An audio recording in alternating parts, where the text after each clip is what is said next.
Hello, everybody. Dr. Jesse Jackson III here again, best-selling author and facilitator of the Don't Kick 'Em Out book and training series. Uh, Big part of our Don't Kick 'Em Out book and training series is our book on attendance. It is our book and training on school attendance. We call it Come to School. It's something that we have to reteach, and this is where schools and districts really have to have an epiphany of how things are in today's world post a lot of trauma, a lot of poverty that has impacted the mentality of our families and a lot of our staff. A lot of questions that we like to answer in our trainings. Why are kids not coming to school? We've been able to identify a fundamental basis. It's the parent, it's the parental philosophy. If you don't, if you can't see that part, and if you say, well, there's other factors. No, no. So when you saw this is how organizational development goes and organizational growth goes. What you want to do in an organization, you want to learn how to pop roots and not fight symptoms. So if you want to like really get healed or well, you want to pop the root and not just spend all of your money and time on symptoms. That's what we've learned to specialize in. Now, all organizations don't run like that. And now in today's 2025 culture, you're going to need to like start working on roots. You can't run from roots. I can remember, I've been independent on my own for 20 years in the business. And um, I can just remember going through a phase in the early, 2010s and 12s and 14s where there was this philosophy that it's nothing we could do about the parent, right? We have to let the parent do whatever they're going to do, and we let parents just kind of be. And we just kind of gave up on them. And so we said we're going to replace the parent and the school is going to be the parent. Well, I didn't agree with that when they were saying it. I've heard people say that. I'm talking about big time people say that. I always that was foolish. No, this is your kid. I'm helping you with your kid. So you're a part of the process. So if you're not going to help me, don't hurt me. Do you see what I'm saying? That's important. It's vital. And that's what people have to understand. So the teaching and training process of working with our families is something we cannot get away from. We have neglected it for many years. There were funds given to do it. We didn't do it. We kind of half stepped at that and we thought we can have fancy apps and we thought we can come up with these fancy programs. But folks, to be totally straight with you, it hasn't worked. After all these gimmicks, I've seen so many gimmicks, programs, models, uh, this person's way of it doing. No, man. As a practicer, I just have stayed in the trenches and I've always documented what I know works. I observe what people do, but I know what I did. I taught. I worked at all levels of K-12. I worked in college. I worked at the grad school level. I worked in the foster care and adoption field. I worked in the juvenile and I worked in the prison and I worked for the insurance company and I worked for the government. So I've been on all sides of the wall. I know what everybody's seeing. So I understand what the objective is. I know what you can do and what you can't do. And these are things that we have to be able to do. It always comes back to the parent. So if it's on the parent, that's where the purpose of training relationships, training opportunities have to be there. It has to be consistent. Reminders have to be there. And then we have to have a culture that supports that. One thing that I'll leave with you here is what trauma's impact has been on our schools. You got to think about this. And I would challenge all of you to go do this wherever you have your school or district.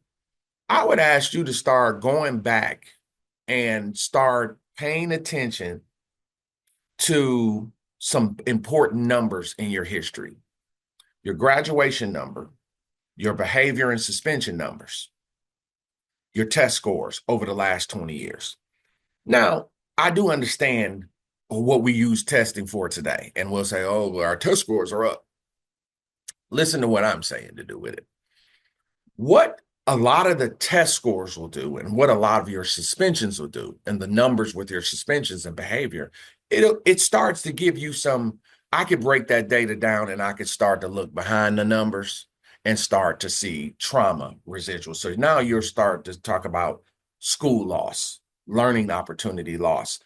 And go back and check your attendance numbers of the last 20 years. Go and check the income numbers of your community. Go and check the statistics of free and reduced lunch. So notice what we always do with trauma. We always mismanage trauma.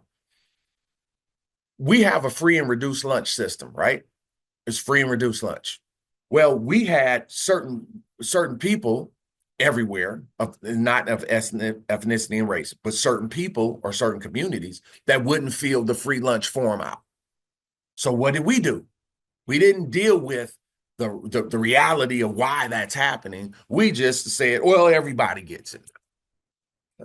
So we don't deal with the trauma of why a person maybe not want to let you into their business and what's going on behind the scenes. And we don't deal with that. What we do is we came up with, well, if they don't want to do it, and I hear that often, they'll always tell me what people aren't going to do.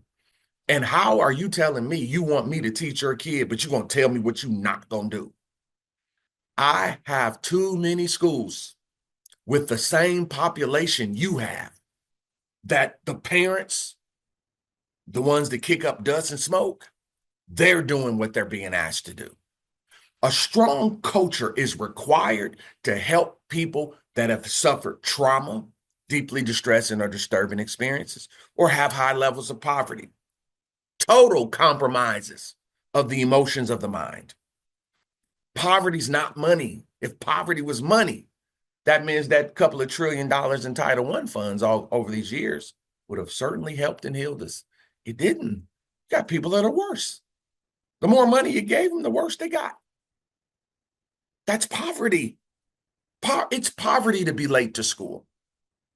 Guys, it's poverty. See, what's a major trauma that we never talk about? The trauma of being raised in a house without academic support, educational foundation. That's one of the greatest trauma of all of our students. So that's why I said go back and check your numbers, because now you'll start seeing sometimes uneducated parents beget uneducated parents. Kids that were fighters have kids that now are fighters. A disengaged parent when they were a student produced disengaged students. That's why there's a story behind every piece of data for all you data buffs. Y'all have talked to me about the data. Well, I'm on the data harder than you, but I'm on a different side of the data.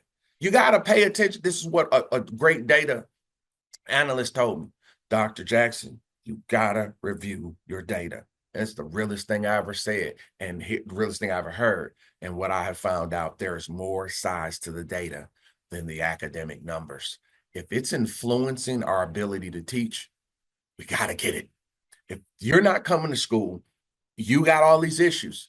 We have to work on it. We cannot run our program with kids not coming, kids being late, and kids thinking school is optional. Those are bad ideas. And guess what? I'm okay with a bad idea because I'm a teacher. I can fix that. That's our job. Yeah, kids aren't testing well. Well, guess what? Good news. I'm a teacher and I can fix it. That, my friends, I know works for sure. Come to school. Why kids are not coming to school, why school is still important, and how to improve your attendance. This book is free with all trainings. I appreciate y'all. If I can help you and support your mission, please let us know. Reach out today. God bless.